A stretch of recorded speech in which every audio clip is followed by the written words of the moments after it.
स्वर अनंत राजपाली। पंचतंत्र का प्रथम तंत्र मित्रभेद। श्लोक संख्या 19 से 21। ऐसा निश्चय करके वर्धमान ने मथुरा में बिकने योग्य बर्तनों को लेकर शुभ मुहूर्त में गुरुजनों की आज्ञा से रथ पर बैठकर प्रस्थान किया। घर में उत्पन्न तथा शुभ लक्षणों से युक्त एवं बोझ ढोने में समर्थ संजीवक और नंदक नाम वाले उसके 2 बैल थे। उनमें से एक संजीवक नाम वाला बैल यमुना के जल से गीले किनारे को पार करते समय कीचड़ में फंस गया, जिससे उसकी टांग टूट गई और वह कंधे से जुआ गिराकर बैठ गया। उसको ऐसी दशा में देखकर वर्धमान बहुत दुखी हुआ और उसके प्रति स्नेह होने के कारण उसने 3 दिन तक आगे यात्रा नहीं की। उसे खिन्न देखकर उसके साथ जाने वाले अन्य व्यापारियों ने कहा, सेठ जी, इस एक बैल के लिए सिंह और बाघ से भरे तथा अनेक विपत्तियों वाले इस वन में सभी साथी व्यापारियों के प्राण संकट में क्यों डाले हुए हैं। कहा भी गया है, बुद्धिमान मनुष्य को थोड़े के लिए अधिक का विनाश नहीं करना चाहिए। उसकी बुद्धिमानी तो इसमें है कि थोड़े का ध्यान छोड़कर अधिक की रक्षा करे। इसके पश्चात वह वणिक उनकी बातों को उपयुक्त समझकर संजीवक के उपचार के लिए कुछ रक्षकों की नियुक्ति करके सभी व्यापारियों के साथ वहां से चल दिया। वे रक्षक भी उस वन को संकट युक्त देखकर संजीवक को वहीं छोड़कर और पीछे से जाकर दूसरे दिन उस बनिए के पास पहुंचकर झूठ बोलते हुए कहने लगे, स्वामी, संजीवक तो मर गया।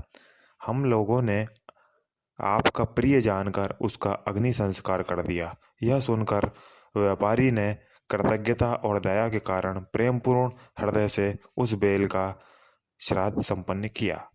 इधर आयु शेष रहने के कारण संजीवक यमुना जल से मिश्रित शीतल वायु से स्वस्थ शरीर होकर किसी प्रकार उठकर यमुना के किनारे पहुंचा।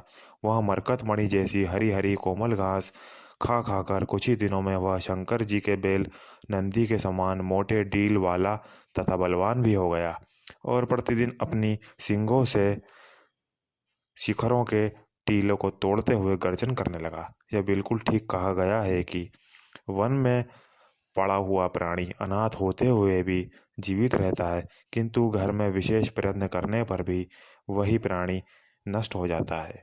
इसके पश्चात किसी समय पिंगलक नाम का एक प्यास से व्याकुल सिंह जंगली पशुओं के साथ पानी पीने के लिए यमुना के किनारे पहुंचा। उसने दूर से ही संजीवक के रंभाने की गंभीर ध्वनि सुनी। उसे देखकर वह अत्यंत व्याकुल तथा भयभीत होकर वट वृक्ष के नीचे दुबक के डर के क्रम से अपने को छिपाकर बैठ गया। उसके 2 मंत्री पुत्र दमनक और कर्कट नाम वाले गीदड़ यद्यपि अपने अधिकार से अलग कर दिए गए थे, किंतु सदा उसके साथ ही रहते थे। वे दोनों आपस में वार्तालाप करने लगे। उनमें से दमनक ने कहा, भाई कर्कट, स्वामी पिंगलक पानी पीने के लिए यमुना के किनारे आए थे, किंतु क्या कारण है कि प्यास से व्याकुल होने पर भी लौटकर डर के दुबक कर इस प्रकार वट वृक्ष के नीचे बैठे हैं। कर्कट ने कहा, भाई, हम लोगों को इस विषय में सोचने से क्या लाभ है, क्योंकि कहा भी गया है, जो मनुष्य अपने अधिकार से बाहर के कार्यों के करने की अभिलाषा करता है वह कील उखाड़ने वाले वानर की तरह नष्ट हो जाता है। दमनक ने कहा, यह कथा कैसी है? कर्कट ने कहा, आगे हम मूर्ख वानर की कथा सुनेंगे। धन्यवाद।